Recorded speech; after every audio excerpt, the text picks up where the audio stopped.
រៀនអានកំណាបលាភៈប្រហារអ្នកល្ងង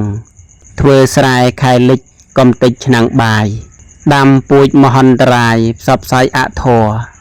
បានផលជាទុកមកតែវឹកវរអវិជ្ជាអូសកពុំមានថ្ងៃលហែឫស្សីផ្កាផ្លែស្លាប់ដើមវិនាសស្រូវទុំដោយមាសត្រូវដាច់ពីស្រែសុរិយារះខ្ពស់បាត់ពន្លឺខែខុសឥតកែប្រែគ្រោះថ្នាក់ខ្លាំងណាស់ដើមចេកស្លាប់ខ្លួនព្រោះតែទុំផ្លែ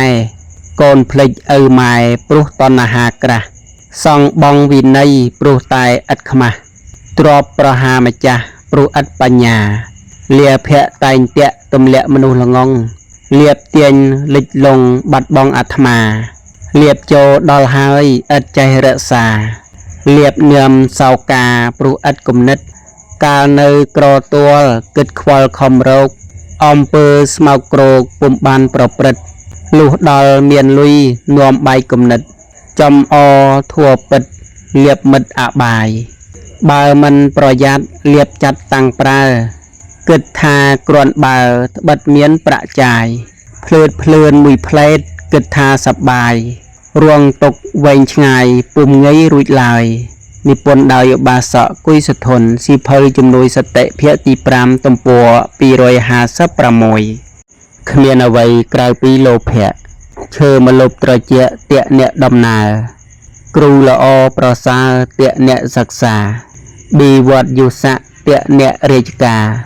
លោភៈតណ្ហាតាក់ជនប្រុសស្រីពុំមានកំឡោះគូឲ្យស្នេហាពុំមានកញ្ញាគូឲ្យបែតីពុំមានការព្រាត់គូឲ្យអាល័យពុំមានទ្រព្យអ្វីគូឲ្យប្រាថ្នាពុំមានអ្នកខុសគូឲ្យថ្នាំងថ្នាក់ពុំមានយុស័កគូឲ្យហឺហាពុំមានអ្វីឆ្ងាញ់គូចង់ពិសាពុំមានជនណាគូឲ្យខឹងស្អប់នេះគឺជីវិតពិតប្រចាំថ្ងៃរោគរិញរ៉ាំរៃកិលេសរុំជាប់ទើសចិត្តខឹងតើងដំឡើងការស្អប់ជួបលៀបចិត្តគប់បងទ្របចិត្តសោកនេះហើយលោភៈអន្តិតណ្ហានាំឲ្យខ្លោចផ្សាចិន្តាស្មោកគ្រោកប្រាថ្នាបច្ចុប្បន្នភ្លេចបរាលោកចង់ឆ្លងដល់គោកភ្លេចទុកអរិយមគ្គនិពន្ធដោយឧបាសកគុយសធនសៀវភៅជំនួយសតិភាគទី5ទំព័រ257ដកស្រង់ចេញពីសៀវភៅប្រជុំកំណាព្យ101សាបទានាំងធម្មទានាំងជានិតិធម្មទានរមែងឈ្នះអស់ទានទាំងពួងសូមអនុមោទនា